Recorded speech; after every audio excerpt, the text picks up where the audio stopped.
Social media is changing and views are not being handed out like Halloween candy anymore. The only way to succeed on social media today is by building a community. I'm not talking about more followers or subscribers, I'm talking about a highly engaged community of ride or die fans. It all clicked for me once I invested $22,000 into a mastermind for this year, and my coach had less than 10,000 followers on only one platform and over $2 million in business revenue. Once I realized that followers don't equal cash, I had my first near $20,000 week even though I lost about 400 followers. If you want to build a profitable business from your personal brand on social media, you have to stop thinking like a creator and start thinking like an entrepreneur. Too many people think their business is their Instagram account, their TikTok page, or their YouTube channel. Although a business is only a business if it makes sales, and that's why followers don't equal cash flow. When I quit my 9-to-5 in 2021, I thought that I was instantly an entrepreneur. I couldn't have been more wrong. When I quit my job, I became self-employed, and it was only a couple months, even a year later, that I actually became an entrepreneur. Robert Kiyosaki explains this concept in his book, The Cash Flow Quadrant. First, you start as an employee, where you trade your time for money. Then you become self-employed, which is where I was at when I first quit my job.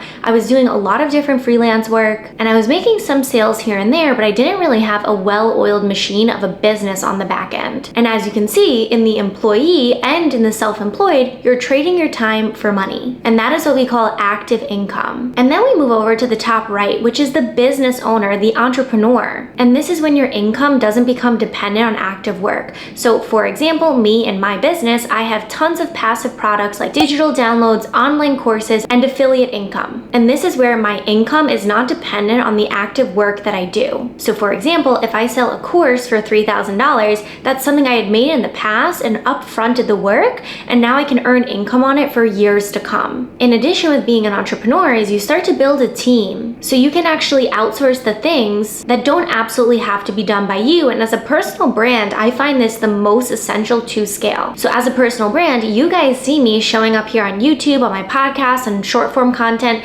but ultimately there's a lot that goes into it behind the scenes where I outsource a lot of that work so I can show up and be the face of the brand. And the main reason why you have to stop thinking like a creator and more like an entrepreneur is because of this video that I watched recently. This girl said, I failed influencing and I'm going to have to look for a second job now. And if you watch the full video, she talks about how she had to go back and get another 9-to-5 job because she, quote, failed at being an influencer. Now, I don't really look at this as a failure. I just look at this as not treating it like a business. And the reason why I know this is because when I quit my 9-to-5, I thought I was an influencer, where I was constantly relying on brand deals, affiliate marketing, sponsorships, and things like that. And that's when I realized I was just becoming an employee of my own business. You have to understand that you are not an influencer. You are a person with influence. Here's the difference. An influencer is someone who is actually working for different companies and using your platform for sponsored posts and to promote other people's products on your page. And a person with influence is a leader. You're a leader of a tribe. I started doing brand deals in 2020, and I thought that that was going to be the key to my success. I was earning multiple 4 figures per brand deal, earning consistent $20,000 a month just from posting on Instagram and TikTok. Now, of course, shiny object syndrome can get in the way, and that can feel really exciting, especially when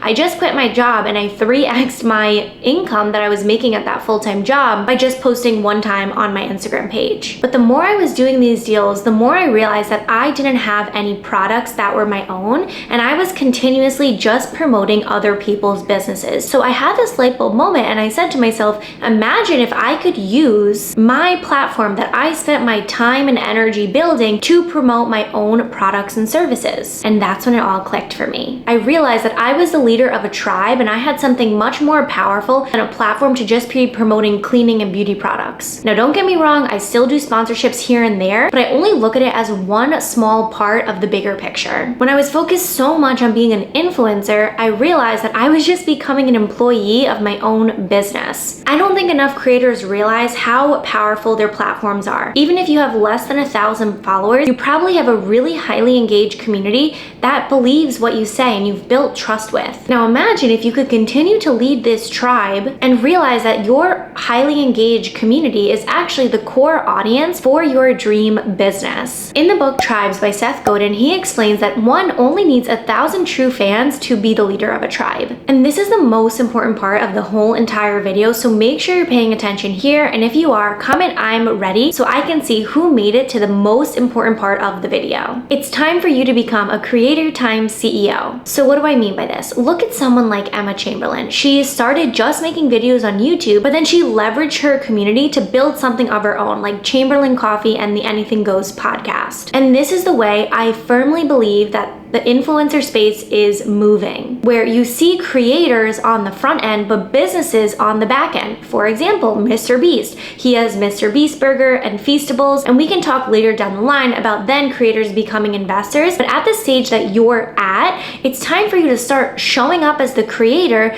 but behind the scenes acting like the CEO. Now you can watch this video here where Alex Hormozi talks about building an audience and how it's the #1 thing that creators should be doing. The most valuable thing that you can build is an audience. And the reason it is because if you think about the biggest businesses in the world, look at Amazon. They have the biggest audience of people who pay them $99 a year to buy stuff from them. You look at Facebook. They acquired the world as an audience that they then sold eyeballs to. Look at Google. They acquired the audience of people looking for stuff. You look at Joe Rogan. He built an audience and he sold it. And he still owns tons of stuff. Kim Kardashian, billionaire. Kanye, billionaire. The Rock, billionaire. Why? Not because of the quality of the products they have, but because of the quality and the depth of the audiences they built. Audience is what you need to build. And not just thinking you need more followers, you need more subscribers, but actually cultivating a community. Stop wasting your time thinking like an employee and start spending and investing your time thinking like an entrepreneur, building an empire. If you want to learn how to do exactly that, make sure you watch this video next, and I'm going to teach you everything that you need to know.